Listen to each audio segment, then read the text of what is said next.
Y luego después vamos a entrar ya a lo que es la lección divina, como hicimos el año pasado con los discípulos de Maús, ¿recordáis? Pues este año lo vamos a hacer con el encuentro de Jesús con María Magdalena. Bueno, pues hay que decir que la resurrección de Jesús, que estamos celebrando en la Pascua, es el punto central de toda la fe cristiana. Y hay unanimidad en los 27 libros del Nuevo Testamento de que Dios ha resucitado a Jesús y ellos, los apóstoles, son testigos de ese acontecimiento. Es como una columna vertebral que vertebra todo el Nuevo Testamento, desde esa experiencia. Por eso la Iglesia es apostólica, está basada en el testimonio de los apóstoles y siempre, en cualquier circunstancia, ha apelado a esa autoridad apostólica para anunciar y para transmitir la buena nueva. Así que todas las fuentes cristianas, sin distinción, desde el Evangelio de San Marcos hasta el libro del Apocalipsis, sin distinción, afirman la resurrección de Jesús y que es la columna, el fundamento de toda la fe cristiana. Es tan importante este hecho que cuando San Pablo escribió a la comunidad de Corinto, que sabéis que era una comunidad muy importante en la ciudad de Corinto, donde había muchísima procedencia y donde había muchos problemas, y San Pablo le escribió fundamentalmente 2 cartas que se registran en el Nuevo Testamento, de la más importante, la primera, la carta a los Corintios. Pues él decía que si Cristo no ha resucitado, vacía es nuestra predicación y vacía es también nuestra fe. Por eso la resurrección es fundamental a la hora de estructurar una vida cristiana, estructurar una experiencia cristiana. Y nosotros siempre tenemos que cimentar nuestra vida y nuestro testimonio y nuestra fe justamente en la resurrección de Cristo. Mira, hay que decir que la resurrección no es algo original del cristianismo. Ya el Antiguo Testamento habla de la resurrección al final del tiempo, pero es genuina en cuanto la resurrección de Jesús no acontece al final del tiempo, sino que acontece en un momento histórico, en un momento de la historia. Es algo novedoso, algo que no se daba. Por eso, lo genuino del cristianismo es que ciertamente Jesús resucitó en un momento concreto, en un lugar concreto, y que ha anticipado esa esperanza escatológica del final del tiempo que nosotros esperamos. Los teólogos dicen la resurrección de Cristo es una proléptesis, es un anticipo, es un adelanto de aquello que esperamos, ¿vale? Así que no es genuino en el cristianismo la resurrección, pero sí que es que el Nazareno ha resucitado. Todos los escritos del Nuevo Testamento proclaman sin ambigüedad que el crucificado vive y se ha manifestado vivo a los apóstoles. Esto es importante. Es el mismo, no otro. No es otra persona, sino es la misma que ha sido crucificada, la que ha resucitado. Vive para siempre. Se ha manifestado vivo a los apóstoles.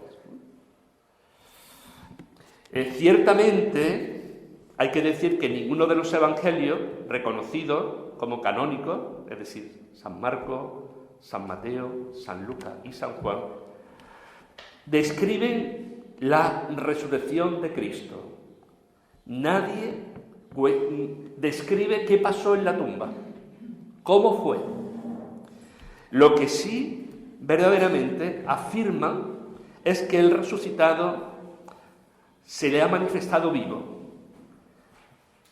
Y el propio Jesús les va insistiendo que es él mismo, el que fue crucificado, el que ha sido manifestado vivo. Esto es muy importante. Por eso los teólogos nos dicen y con razón, que el cristianismo no vive de una nostalgia, no vive de un recuerdo, vive de una presencia. Entonces, eso es importante para que nosotros también reavivemos nuestra espiritualidad, acrecentemos nuestra fe desde esa presencia del crucificado, del resucitado, que permanece con nosotros. Hay que afirmar que el interés de Jesús de Nazaret, su mensaje, sus hechos, sus palabras, sus encuentros liberadores con la gente de su tiempo, en el Nuevo Testamento, especialmente en los Evangelios, se hacen y parten desde la resurrección. Todo interesa a la luz de la resurrección. Es muy importante. Los Evangelios no son biografías de Jesús. No son escritos de lo que Jesús realizó como si fuera un periodista que detrás de él va escribiendo. No. Todo se escribe a la luz de la resurrección. Todo interesa a la luz de la resurrección.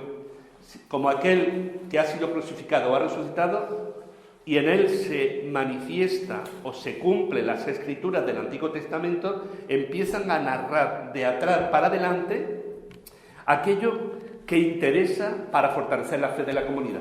¿Me estoy explicando o no? Es muy importante eso, que lo sepamos, porque no se escribe de una manera momentánea en el momento. Los evangelios se escribieron muchos años después de que acontecen los hechos. Es para fortalecer la fe de la comunidad y son catequesis de la comunidad cristiana para fortalecer la fe de la comunidad. Entonces, todo interesa a la luz de la resurrección. Imaginad vosotros, eso lo hacemos muchas veces nosotros, cómo narramos las cosas, ¿no? Imaginad vosotros que unos chicos han llegado a casarse, a verlos como lo habéis conocido, y cuando llegan a casarse, las dos vecinas empiezan a decir: yo sabía que iban a terminar juntos. Mira, pues tú te acuerdas aquel día que el padre se peleó con ella y casi la mete en el cuarto y no la deja salir, y la otra, con las dificultades que ha tenido, cómo al final sobrevive el amor. ¿Tú te acuerdas aquel día cuando la amiga se metió en medio de ellos y casi rompe el noviazgo? Es decir, empieza a contar cosas de aquello que ha acontecido, pero desde aquí, desde algo que ha acontecido. O un chico que ha llegado a ser médico y empiezan a decir la familia: yo sabía que iba a terminar a ser médico, porque el niño es que apuntaba maneras desde chico. Porque cuando fuimos al campo y aquel día los amigos y los primos salieron corriendo porque vieron la sangre, aquel se quedó a curarlo. Es decir, empiezan a narrar cosas de un hecho que ha acontecido y que releen lo anterior desde aquí. Por eso hacen lo mismo los apóstoles, los evangelistas.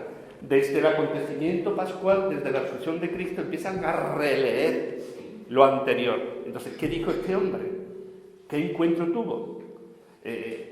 ¿Cómo murió? Es decir, empiezan a narrar desde aquí, a la luz de la resurrección de Cristo. Verdaderamente, los apóstoles, testigos del resucitado, como él decía, apela siempre a la experiencia pascual de Jesús de Nazaret. Estamos ahora leyendo los Hechos de los Apóstoles, cómo vivía la primera comunidad cristiana, la comunidad apostólica, y cómo, cuando le preguntaban: pero bueno, ¿en nombre de quién hacéis esto? Pues ellos empiezan: hay que obedecer a Dios antes que a los hombres, y empiezan a narrar la experiencia, el querigma, el anuncio: aquel que ha sido asesinado, matado por vosotros, Dios lo ha levantado de la muerte. Solo somos testigos de esa experiencia. Tan es así que nunca renunciaron a esa experiencia, y que uno a uno prefirieron morir antes de renunciar a esa experiencia. Entonces es muy importante que los apóstoles, la Iglesia primitiva, testigos de resucitado, siempre apelan a la experiencia pascual de Jesús. Aquellas personas que la muerte de Jesús lo deja sumido en la desesperación y la tristeza, y eso lo vemos en los Evangelios, cómo hablan de la duda de los apóstoles, cómo hablan de la desesperación y del miedo de los apóstoles. Bueno, pues esas personas que la muerte de Jesús lo deja sumido en la tristeza, como vamos a ver ahora con María Magdalena, pues empiezan a anunciar con valentía lo que llamamos la parresía, la fuerza del Espíritu Santo, empiezan a comunicar que aquel que ha sido crucificado ha resucitado, poniendo en riesgo hasta su propia vida. Y nos cuenta la tradición que uno a uno prácticamente todos los apóstoles murieron mártires, prefirieron morir antes de renunciar a su fe, pero ninguno de ellos fueron personas apóstatas. Que es una apóstata, aquella persona que no en silencio y la intimidad de su corazón apostata o rechaza a Dios, sino que públicamente rechazan a Dios. Esa es una apóstata. Una persona en su intimidad, en su cuarto, en su intimidad, puede decir, yo no creo en Dios. Bueno, pues nada. Y después viene a las prácticas. Pero cuando un apóstata es aquel que públicamente dice, yo renuncio de esto, no tengo nada que ver con esto. Bueno, pues ninguno de los apóstoles fueron apóstatas, pero siempre apelaron a la experiencia pascual. Schweitzer, que es este teólogo, un exegeta de la Escritura, dice que la resurrección es una seguridad pascual sin garantía. Es afirmada a los ojos del Nuevo Testamento, mira, no solamente como una transformación en los mismos apóstoles, y una experiencia subjetiva de los seguidores del Maestro, sino algo que ocurrió realmente en el mismo Jesús. Hay teólogos que dicen, sí, verdaderamente, algo ocurrió en los apóstoles, que hubo una transformación subjetiva. Del miedo pasan a la valentía, de esconderse empiezan a comunicar, pero hay una experiencia solamente subjetiva. A Jesús no le ocurrió nada, se quedó tal cual, no. Los evangelios nos hablan de que había una experiencia subjetiva de transformación en los apóstoles, pero también una transformación en el propio Jesús. Una transformación que no es que un muerto vuelva a vida tal cual, porque, que os dais cuenta, los evangelios siempre nos hablan en las apariciones, al principio no lo reconocen. ¿Qué quiere decir eso? Que es el mismo pero distinto. Es un cuerpo espiritual. San Pablo lo dice magníficamente en la carta de San Pablo, en la carta a los Corintios, cuando le preguntaban los de Corinto, ¿y cómo resucitan los muertos? Y él dice, necio, eso no se pregunta, pero bueno. Entonces intenta hacerlo a través de una parábola o a través de una imagen. Dice, tú siembras una semilla, se pudre y nace una espiga. Pues lo mismo, tú siembras un cuerpo corporal y nace un cuerpo espiritual. Estamos hablando de una transformación. Es el mismo, no es distinto, pero hay una transformación. No es un muerto, vuelve a la vida tal cual. Todos los escritos hablan de esa transformación en el mismo Jesús. Al principio ninguno de los apóstoles reconocen al resucitado. Ahora veremos cómo María Magdalena no reconoce al resucitado. Los discípulos de Emaús, que veremos en la misa, tampoco reconocen al principio. ¿Lo reconocieron dónde? Al partir el pan. Lo reconocieron en la Eucaristía. Y se les impone, a pesar de ¿qué? De resistencia, de recelo, de duda y de sospecha. Esto es muy importante, porque los evangelios, que vuelvo a decir que no son biografías de Jesús, sino catequesis, es muy importante que los testigos de la fe pasaran por todo eso. ¿Por qué? Porque todos los discípulos, en cualquier momento de nuestra vida, también tenemos nuestros propios recelos, nuestras propias dudas, nuestras propias sospechas, nuestras propias resistencias. Entonces, que los apóstoles, que los evangelistas presentaran cómo los testigos de la fe también pasaron por eso que estaban pasando ellos, es muy importante para la comunidad y también para nosotros creyentes de hoy, ¿verdad? ¿O no? Sí. Es muy importante. A decir verdad, a ninguno de los apóstoles le fue fácil convencerse de este acontecimiento. Y el resucitado les complicó la vida, que la mayoría murieron martirizados por mantenerse en sintonía y en presencia del Maestro, fidelidad del Nazareno. Muy importante. No le fue fácil a los apóstoles convencerse. Les complicó la vida al Nazareno. Y los evangelios, los hechos de los apóstoles nos hablan de resistencia, de dificultades, de persecuciones. La expansión de la iglesia primitiva fue a través de una persecución. de la Iglesia, podemos decir, de la diáspora, esos judíos que no vivían en Palestina, que a través de esa persecución, sobre todo de Esteban, pues empieza a dispersarse la comunidad hasta llegar al corazón mismo del imperio, que era Roma, donde mueren los pilares de la Iglesia, Pedro y Pablo. Sabéis que Pedro, parece ser que murió, donde hoy está el Vaticano, murió crucificado boca abajo porque no era digno de morir como el maestro, y Pablo, que tiene una ciudadanía romana, muere decapitado cerca de la Basílica de San Pablo, al extramuro, donde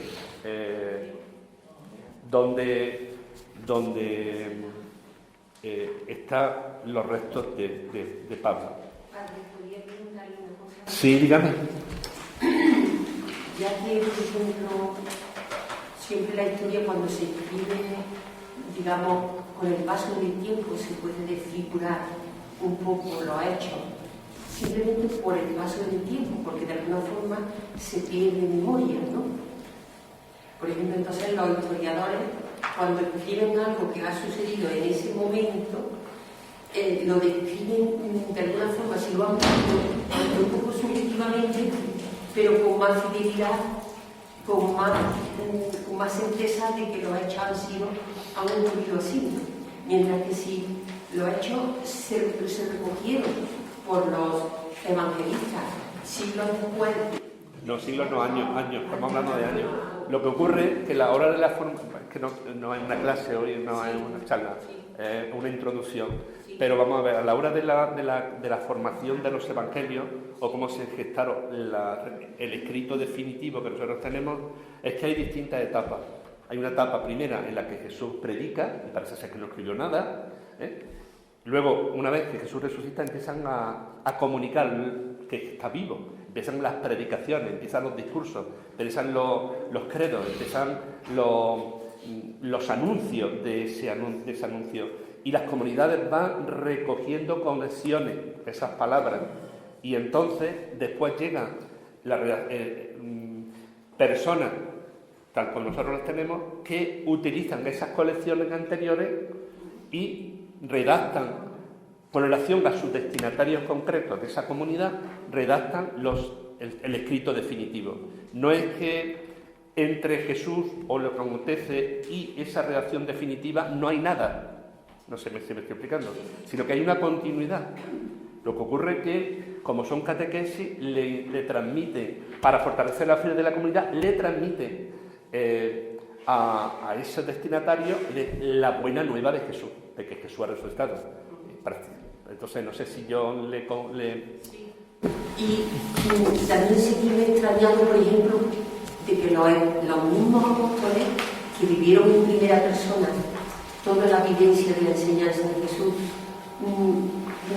no fueran ellos mismos los que escribiesen la vida misma de Jesús, entre unos y otros. Porque, claro, aquí estamos hablando de que esa primera fase de colecciones está la experiencia. Es como decir, todos tenemos la curiosidad, ¿no?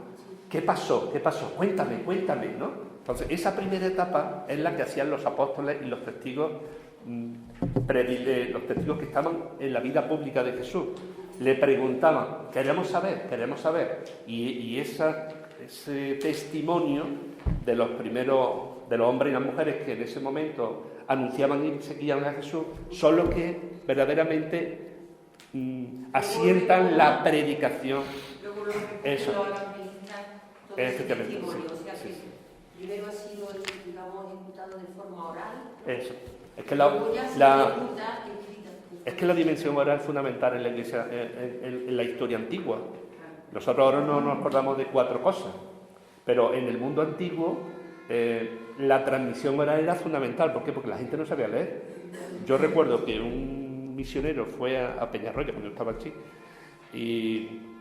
y decían que había comunidades en el chat cristianas que se habían convertido que no sabían leer y se sabían la Biblia de memoria. La proclamaban cuando llegaban a la iglesia. Entonces la persona no leía, sino que proclamaba. Entonces la transmisión oral, y cuentan que había trovadores que se sabían la Ilíada y la Odisea, se la sabían de memoria y la comunicaban a los sitios donde iban. Es decir, que la transmisión oral era muy importante. Bueno, A decir verdad, ninguno de los apóstoles le fue fácil convencerse y que el crucificado le complicó la vida. Y en medio de las dificultades siempre apelaron a la experiencia pascual fundante de Jesús de Nazaret. Siempre, lo mismo que María señala a Cristo, hacer lo que Él diga, la Iglesia primitiva nunca se puso en primera línea, sino que siempre señalaba a Cristo y comunicaba a Cristo. Os hablo de Jesús, el Nazareno, que fue por el mundo haciendo el bien y que fue asesinado o fue crucificado, pero ha sido levantado. Nosotros somos testigos de esta experiencia. Siempre apelan a esa experiencia fundante. Y la primera comunidad cristiana estaba convencida de que ese que ha sido crucificado es el siervo sufriente del Antiguo Testamento. Relee la muerte, como le veíamos en las charlas de la pasada, la muerte, y relee la vida de Jesús a la luz de las profecías del Antiguo Testamento, porque en él se cumple la Escritura, es verdaderamente el Mesías. Bien, y ya terminando esta introducción, un texto del Catecismo de la Iglesia Católica, en la que prácticamente resume y concluye lo que estamos haciendo. La resurrección de Jesús es la verdad culminante de nuestra fe en Cristo, creída y vivida por la primera comunidad cristiana como verdad central, transmitida como fundamental por la tradición, establecida en los documentos del Nuevo Testamento, predicada como parte esencial del misterio pascual, al mismo tiempo que la cruz.